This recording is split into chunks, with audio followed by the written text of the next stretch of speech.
बिस्मिल्लाहिर्रहमानिर्रहीम। अस्सलाम वालेकुम। आप भी फूड क्रिएशन में खुशामदीद। आज हम बना रहे हैं बन। आप देख सकते हैं कि बहुत ही खूबसूरत और बहुत ही मज़ेदार से हमने बन तैयार किए हैं, घर पर बनाए हैं। बाज़ार से कहीं ज़्यादा अच्छे बने हैं। तो अगर आप लोग भी बन शौक से खाते हैं, तो अपने घर में बनाएँ और अपने घरवालों को हैरान कर दें। आपके घरवालों को इंशाअल्लाह ताला ये बन बहुत ही पसंद आएँगे। तो मेरी तरह आप मक्खन लगाकर खा सकते हैं, जिंगर बनाकर खा सकते हैं, सैंडविच बनाएँ इसका या इसको लस्सी के साथ खाएँ। जैसे भी आपको पसंद हो, आप ऐसे इसको खा सकते हैं। बहुत ही मज़ेदार से सॉफ्ट से बन तैयार हुए हैं। तो चलिए रेसिपी शुरू करते हैं। सबसे पहले यहाँ पर हमने एक खुश्क बाउल ले लेना है। उसमें डालेंगे हाफ कप नीम गर्म दूध। हमने लेना है आधा कप नीम गर्म दूध, ठंडा दूध नहीं लेना है। इसमें हमने ईस्ट शामिल करनी है। ईस्ट का पैकेट जो है ना वो 3 30-40 रुपए में बहुत आराम से हर स्टोर से मिल जाता है। तो यहाँ पर 1 टेबलस्पून इसमें डाल रही हूँ, थोड़ा-सा कम है। इसकी जगह साथ के मैं थोड़ा-सा इसकी सपोर्ट के लिए कुछ और भी डालूँगी, वो मैं आपको आगे जाके बताती हूँ। ईस्ट डाली हमने, इसमें डालेंगे 2 टेबलस्पून शुगर, चीनी डालेंगे 2 चम्मच, क्योंकि हम मीठापन पसंद करते हैं ना, तो हम इसमें चीनी 2 चम्मच डालेंगे। 1 अंडा डालेंगे, जो कि इसकी सॉफ्टनेस को और ज़्यादा बढ़ा देगा। 1 अंडा गया इसमें, रूम टेम्परेचर पे डालना है आपने, बिल्कुल भी ठंडा नहीं डालना है। तो यहाँ पे नमक डाल रहे हैं हम, हाफ टी स्पून, जो कि इसके जायकों को बैलेंस करेगा। ये है बेकिंग पाउडर, ये हम डाले हैं क्योंकि ईस्ट थोड़ी-सी कम थी 1 टेबलस्पून से, तो इसमें मैंने हाफ टी स्पून जो है वो बेकिंग पाउडर डाला है, जो कि इसको राइज़ होने में सपोर्ट करेगा। अगर आपके पास ईस्ट है ना पूरी, तो आपने बेकिंग पाउडर नहीं डालना है, ठीक है? इस इन सब चीज़ों को हमने मिक्स कर लेना है अच्छी तरह से। इसमें डालेंगे हम मैदा, यहाँ पे मैं 1 प्याली मैदा ले रही हूँ। इसको अगर आप वज़न में देखें तो ये 300 ग्राम है। थोड़ा-थोड़ा करके इसमें शामिल करेंगे और इसको मिक्स करते जाएँगे। एकदम से हमने सारा नहीं डालना है, हमने इसको थोड़ा-थोड़ा शामिल करना है और उसको मिक्स करते रहना है। बाकी का मैदा भी मैं इसमें शामिल कर दूँगी और इसको अच्छी तरह से हमने मिक्स कर लेना है। यहाँ पर हम डालेंगे इसमें ऑयल, 1.5 टेबल स्पून है। अगर आप चाहें तो ऑयल जो है ना, वो जब दूध और अंडा आपने मिक्स किया था ना, उस वक़्त भी डाल सकते हैं और इस टाइम पे भी डाल सकते हैं। मैं अभी इसमें डाल रही हूँ। आप पहले डालें या इस टाइम पे डालें, आपका जो है ना वो बैटर बहुत अच्छा बनेगा। आपका डो जो है ना बड़ी अच्छी तैयार होगी। तो यहाँ पे इसको हम हाथ से गूँदेंगे अब। इसको अच्छी तरह से हमने मिक्स करना है और हाथ से गूँधना है। सारा मैदा जो है ना अच्छी तरह से उसको इकट्ठा करते रहना है और ये बड़ा स्टिकी सा जो है ना वो थोड़ा-सा हो रहा है। इस तरह से हमने बर्तन को साफ कर लेना है। यहाँ पे मैंने ना 1 चम्मच इसमें मैदा और शामिल किया है, ताकि ये अच्छी तरीके से जो है ना वो इकट्ठी हो जाए, डो बन जाए इसकी। मुझे इसको गूँधने में थोड़ा-सा मुश्किल हो रहा था, हाथों से ज़्यादा चिपक रहा है, तो इसलिए मैंने इसको 1 चम्मच डाला है और इसको अच्छी तरह से गूँध लिया है। 4 से 5 मिनट हमने इसको अच्छी तरह से गूँधना है। तो यहाँ पे देखिए कितनी अच्छी इसकी डो तैयार हो गई है ना। बस आपने भी इस तरीके से इसको फ़ोल्ड करते रहना है या आपको मुक्कियाँ देनी है, जैसे भी आपको ईज़ी लगता है ना, इसको गूँधना है आपने अच्छी तरह से। तो यहाँ पे हमारे जो है ना वो डो तैयार हो चुकी है, हमने अच्छी तरह से गूँध ली है। इसको इस तरह से फ़ोल्ड करेंगे और इसके ऊपर लगाएँगे हम ऑयल। इस तरह से ना इसके ऊपर ऑयल लगा देंगे, क्योंकि हमने इसको रखना है ना, तो ये ना हो कि इसके ऊपर सिकरी जम जाए, तो ये ऊपर से खुश्क हो जाए।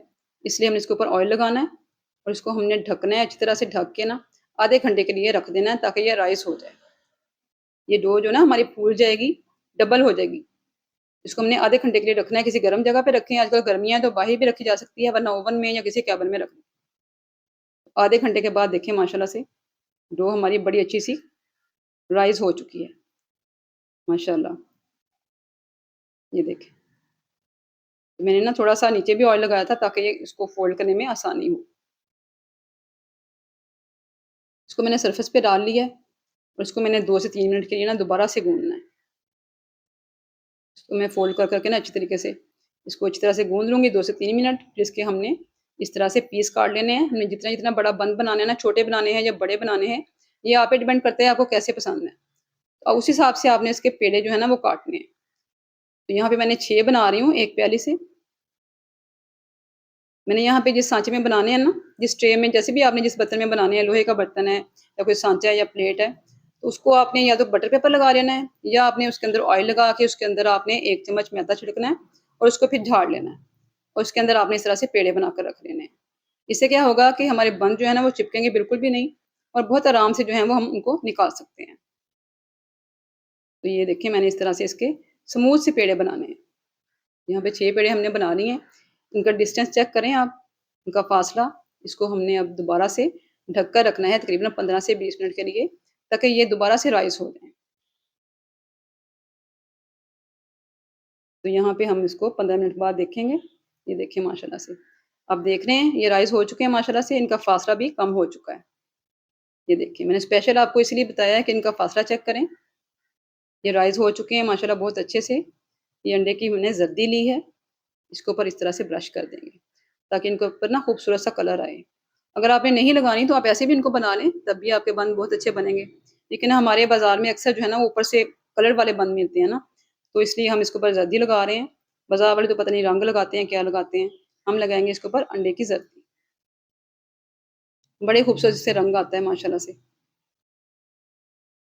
तो मैं तो अच्छी तरह से इसको ना, इसके ऊपर कोट कर दूँगी। मुझे बहुत पसंद है इसका खूबसूरत कलर। इसके ऊपर लगा देंगे हम तिल, सफ़ेद तिल हैं, ब्राउन हैं, ब्लैक हैं, जो भी आपके पास है ना, इसके ऊपर लगा दें। अगर नहीं भी है ना, तब भी आपके बाल तो बहुत अच्छे बनेंगे माशाल्लाह से। अच्छा, ज़रूरी नहीं है, अगर आपके पास नहीं है ये चीज़ें, तो आप ना भी लगाएँ, तब भी बाल बहुत अच्छे बनेंगे।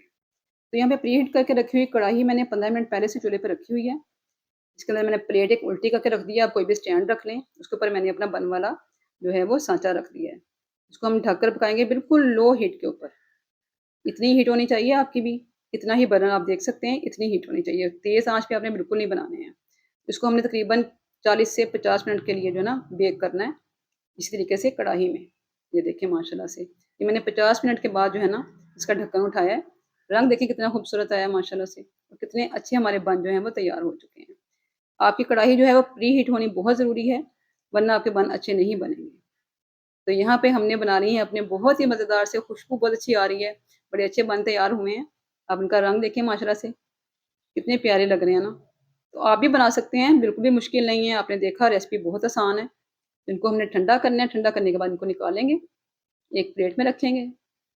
ये देखिए माशाल्लाह अल्हम्दुलिल्लाह, कितने अच्छे हमारे बन यहाँ पर बनकर तैयार हो चुके हैं।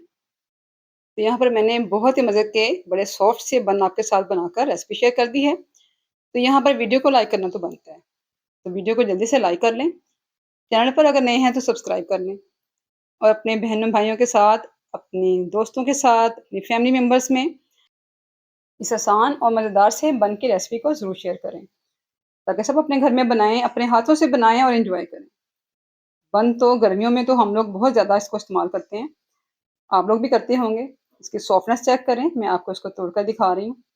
माशाल्लाह अल्हम्दुलिल्लाह, बहुत ही अच्छे हमारे बन जो हैं यहाँ पर बनकर तैयार हो गए हैं। अंदर से बिल्कुल सॉफ्ट हैं, ऊपर से हमने अंडा लगाया था ना, इसलिए थोड़े से ऊपर से हार्ड हुए हुए हैं। ये देखिए इनकी सॉफ्टनेस चेक करें ज़रा माशाल्लाह से, देखिए। आज की रेसिपी यहाँ अल्हम्दुलिल्लाह रब्बिल आलमीन बहुत अच्छी बनी है। बन हमने बनाकर तैयार कर लिए हैं, इनकी सॉफ्टनेस आपको दिखा दी है, इनका टेक्सचर दिखा दिया है, आसान तरीन रेसिपी के साथ आपके साथ शेयर की है। तो यहाँ पर इसको काट कर भी मैं आपको दिखा रही हूँ। मैंने ना रात को इसको फ्रिज में रख दिया था, तो थोड़े से ठंडे हो गए हैं, तो मैं इसके साथ करूँगी नाश्ता। तो सोचा क्यों ना आपके साथ शेयर करूँ। इसको हम दरमियान से इस तरह से काट लेंगे। इतने सॉफ्ट हैं अंदर से, कैसे अंदर से भुर रहे हैं, देखा ना, वो भुर-भुर के गिर रहा है अंदर से। देखिए माशाल्लाह इनकी जाली चेक करें। इसके ऊपर मैं मक्खन लगाऊँगी और मक्खन लगाकर इसको खाऊँगी, जो कि मेरा फ़ेवरेट नाश्ता है। मैं बहुत शौक से बंद के ऊपर मक्खन लगाकर खाती हूँ। आप लोग भी खाते हैं कि नहीं खाते हैं? मुझे ज़रूर कमेंट करके बताइएगा। यहाँ पे आज की रेसिपी कंप्लीट करती हूँ। दुआओं में हमेशा याद रखें। नई रेसिपी तक के लिए इजाज़त दें। अल्लाह हाफ़िज़।